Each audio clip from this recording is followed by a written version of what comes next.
So the first thing you will do is you will go to befunky.com/create/.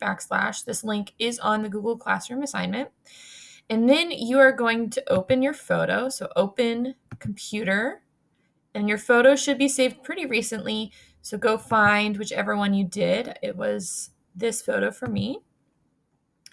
Then you're going to go to the side to the little paint palette and go to the artsy tab. Here, there's a bunch of different filters. I want you to find the Pointilism filter and select one of these Pointilism filters for you to play around with.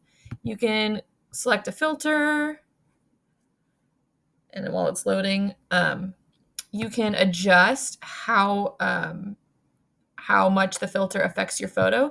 You also can go to this little settings tab and adjust the amount that the filter shows, just like before. I'm going to cancel that.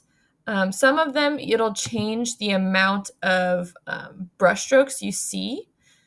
But so just play around with the different filters, see which one you like. Because this is an upgrade feature, I'm going to need you to screenshot this. So on the Chromebook, it's Control Shift, and then at the top middle of your keyboard, it's a rectangle with 2 lines next to it. So Control Shift, that button, and then you'll select the photo, if it will let me select it.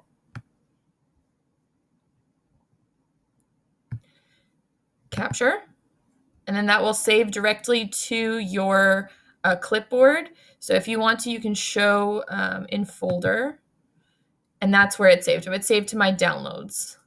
So upload that to Classroom and make 2 more different photos, and I can't wait to see what you make.